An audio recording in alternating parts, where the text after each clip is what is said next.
ফাঁসি হয়ে যাবে। আরে আসতে বল, আসতে বল। আজকাল দেয়ালে ফাঁসির সাজা হয়েছে, কিন্তু ফাঁসি তো হয়নি। শুয়োরের বাচ্চার ফাঁসি না হবে সেই পর্যন্ত তোমাকে লাশের অভিনয় করতে হবে।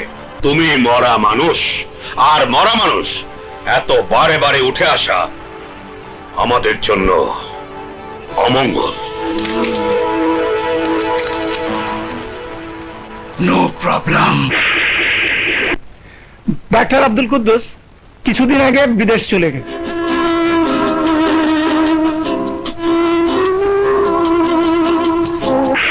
অ্যাডভোকেট ফারুক দুনিয়াতে নেই, তাদের আমরা কিভাবে পাবেন?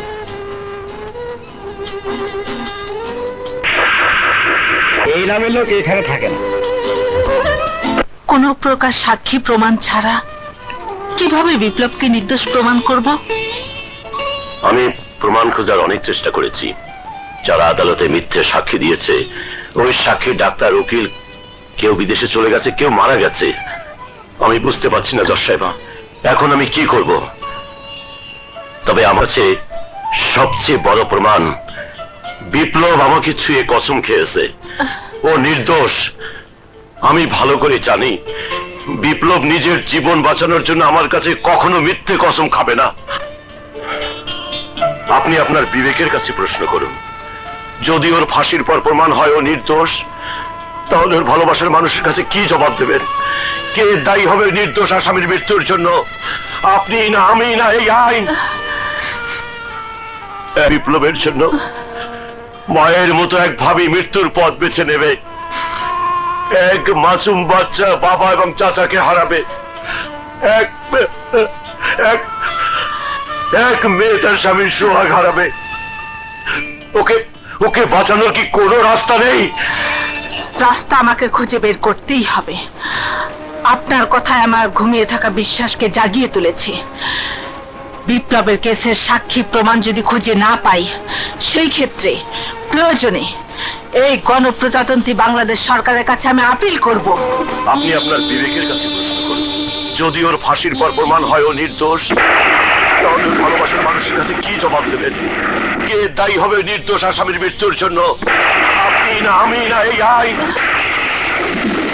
এক বিপ্লবের জন্য মায়ের মতো এক ভাবি মৃত্যুর পথ বেছে নেবে, এক মাসুম বাচ্চা বাবা এবং চাচাকে হারাবে,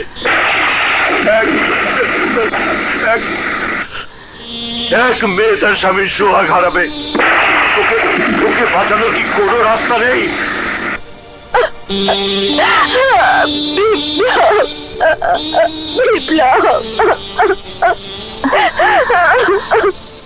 দিশা, চিন্তা করিস না মা, বিপ্লবের ফাঁসি হবে না, ও ঠিকই বেঁচে থাকবে।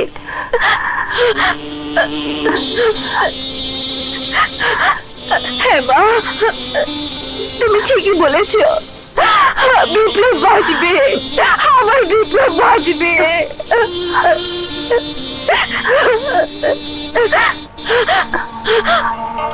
মা, মা, মা, তোমার ইচ্ছে তো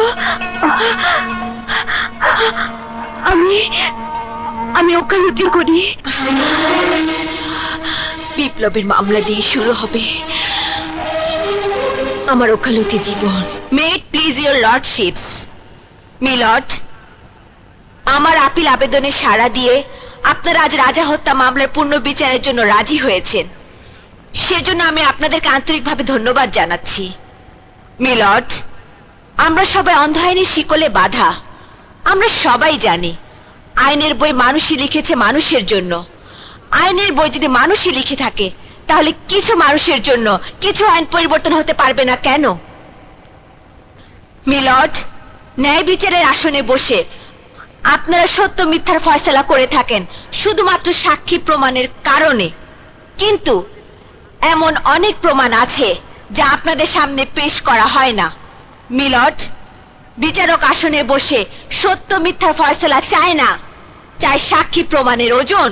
রাজা হত্যার দায়ে বিপ্লবকে ফাঁসির হুকুম দেয়া হয়েছে, কিন্তু মিলর্ড, যেখানে সাক্ষীদের জেরা হয়নি, তাদের সাক্ষ্য সত্য না মিথ্যে তা কাউন্টার চেক করা হয়নি, সেক্ষেত্রে কেবল বিবাদের উকিলের বক্তব্যের উপর একজনের ফাঁসির হুকুম হওয়া কতটুকু যুক্তিসঙ্গত? বিজ্ঞ নিম্ন আদালত সঠিক বিচার প্রদানে ব্যর্থ হয়েছেন। মিলর্ড, ফাইলে যেসব সাক্ষীদের নাম ঠিকানা উল্লেখ আছে, উক্ত কোনো সাক্ষীর হদিশ নেই। কেউ বিদেশে চলে গেছে, কেউ মারা গেছে, কারো ঠিকানা ভুল বলে প্রমাণিত হয়েছে। এক্ষেত্রে যদি বিপ্লবকে ফাঁসি দেয়া হয়, আর ফাঁসির পর যদি প্রমাণিত হয় রাজা হত্যার জন্য বিপ্লব দায়ী নয় বা রাজা বেঁচে আছে, তখন তো হাজারো চেষ্টা করে বিপ্লবকে মুক্তি দিয়ে এই পৃথিবীতে আনতে পারবেন না মিলর্ড। এক বিপ্লবের ফাঁসিতে শুধু বিপ্লবী বিদায় নেবে না, বিদায় নেবে বাবার মতো এক ভাই, মায়ের মতো এক ভাবি, এতিম হবে এক শিশু, স্বামীর সোহাগ থেকে বঞ্চিত হবে এক নারী। মিলর্ড, আইনের একটি মূলনীতি হচ্ছে প্রয়োজনে যদি কোনো দোষী ব্যক্তি বেঁচে যায় তাতে ক্ষতি নেই, কিন্তু কিন্তু কোনো নির্দোষ লোক যাতে সাজা না পায় সেদিকে দৃষ্টি রাখা। আইনের এই মহান নীতির সাথে সামঞ্জস্য রেখে আমি বলতে চাই, যেহেতু রাজা হত্যা মামলার প্রত্যক্ষ কোনো সাক্ষী নেই আর আসামিও স্বীকার করেনি সে খুন করেছে, এমতো অবস্থায় যদি তাকে ফাঁসি দেয়া হয় তাহলে মনে হবে ভূমিষ্ঠ এক শিশুর গলা টিপে হত্যা করা হয়েছে। তাই আপনাদের কাছে আমার আবেদন, বিপ্লবের সাজা ফাঁসির হুকুম মওকুফ করে ন্যায় বিচারে তাকে বেকসুর খালাস প্রদান করা হোক।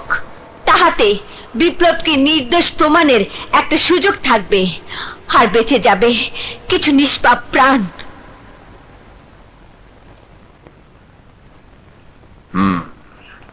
অত্র আদালত রাজা হত্যা মামলার নথি পর্যালোচনা করেছে এবং নিম্ন আদালতের সাক্ষী প্রমাণ ও পরীক্ষা নিরীক্ষা করেছে।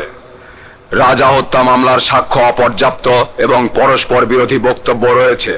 ঘটনাস্থলের সাক্ষী এবং বিশ্বাসযোগ্য সাক্ষী প্রমাণের উপস্থিতি খুবই কম। পরস্পর জেরায় এ হত্যা মামলার কোনো সমর্থন নেই।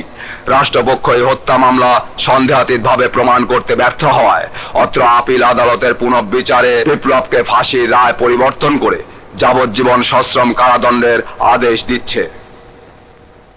যাবজ্জীবন কি করে হলো? ও যদি বেরিয়ে আসে তাহলে তো আমাকেই মেরে ফেলবে। No problem, no problem. সৃষ্টিকর্তাই জানেন, তবে তোর প্রেমের শক্তি আর সত্যের জয় হয়েছে। মা, মা, আমার জন্য তো শুধু তুমি। মা, সবই উপরওয়ালার ইচ্ছা। I love you, I love you, I love you মা, I love you। তুমি পচা, তুমি চলো।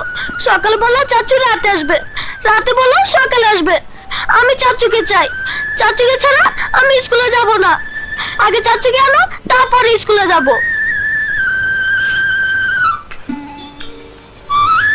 দেখো মা, গতকালও তুমি স্কুলে যাওনি, আজ আবার অভিমান করছো। লক্ষ্মী মা আমার এমন করে না। আমি বলে দিয়েছি তো, চাচু না আসলে আমি স্কুলে যাব না, যাব না, যাব না। Good morning. Good morning Shipu. Shipu, তোমার চাচু বলেছে তুমি যদি স্কুলে না যাও তাহলে তোমার সাথে সে আর কথা বলবে না। আপনি জানেন আমার চাচু কোথায়? হ্যাঁ জানি, তোমার চাচুই আমাকে পাঠিয়েছে আর বলেছে যতদিন পর্যন্ত ও আসবে না ততদিন পর্যন্ত তোমাকে আমি স্কুলে নিয়ে যাব। প্রমিস? এই যে প্রমিস করলাম। এবার যাও, তুমি লক্ষ্মী হয়ে রেডি হয়ে এসো, ঠিক আছে? যাও। আব্বু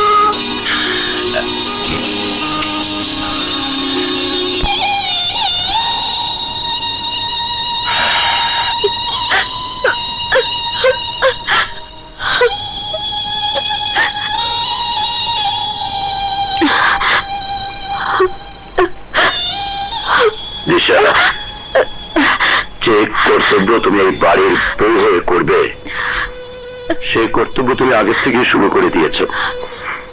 তোমার ভিতরে কিছু হবে না, কিছু হবে না। আমি ওর কিছু হতে দেব না। হ্যাঁ, ও ফিরে আসবে, আমি ওকে নিয়ে আসবো।